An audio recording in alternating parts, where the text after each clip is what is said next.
An old Honda Accord with a common Accord problem. Probably happened to every one of them. There's two ways these cars die. First is the ignition switch. Not the part you put your key in. The other part, the electrical part that attaches to the other end. The contacts burn out, and one day your Honda won't start, or one day you have to just turn it the right way to start it. Well, that's pretty straightforward. You just change the lock switch part, the electrical part. The other reason why they just randomly die, sometimes all at once and never start again, and of course sometimes every time the motor warms up, if you want to get them running after they die, you put some snow on the distributor or cold water. There's a thing inside there called a chip or an igniter. You got to buy it from the dealer and it costs almost 150 bucks. Or you can buy a used one from the auto wreckers and wait for it to die. So this little transistorized device inside that distributor makes a signal for the coil to fire and sends a little bit of information to the computer for the injectors, and it goes bad. So you have to remove the distributor, take it apart, install this part. It's not very hard. So there's 3 bolts. Just scratch a line so you can get your timing right when you're putting it back on. So it took about 3 minutes to get those bolts off. And just twist and turn and wiggle.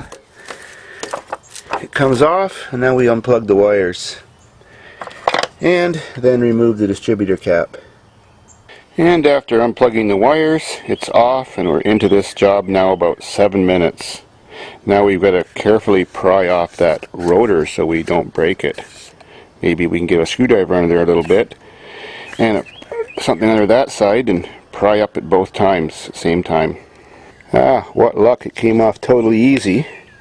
Now take off the cover, and there's your chip. That goes there. Oh, there's one other thing I forgot to mention why your Hondas randomly commit suicide. It's called the main relay. It has a lot to do with making the fuel pump work. That's a relay that's sort of jammed up under the dash near the steering column. It's about that long, 1 inch wide. It's in a silvery box.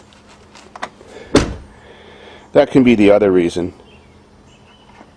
This reason is only, of course, if you've got no spark. And now that all the wires are unplugged, I just slip the chip right out. Now I have to remove those screws and get some heat sink compound. It's that greasy stuff you put on the back of chips so it transfers heat to that plate. It's off, and you can see a bit of remains of that sticky stuff. I'll go get some fresh. Out with the old, in with the new. Smear your stuff around, nice and even. And it's back on its heat sink. Now just slip it back in, screw it on, and plug your wires back in. Ready to put it all back together. Well, that was no effort. Now just put the cap on. Put everything back on the motor. When putting the distributor back in the hole, you can't really go wrong. This little notch that lines everything up and drives it is off center. So you just rotate it to match the position where it is in the cam hole, and it'll go back together right. You don't have to worry about it not starting, or the wrong firing order or anything like that. It's back together. Let's see if it's going to start.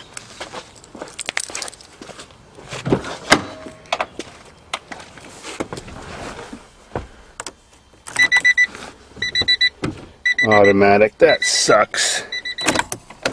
Anyways, sweet. Job well done, and time for a beer. That wasn't even a 1 beer job. Gotta love it.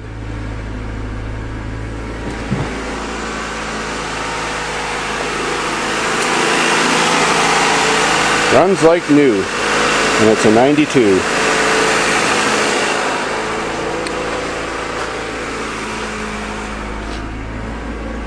And has 185,000 kilometers. Good enough for me.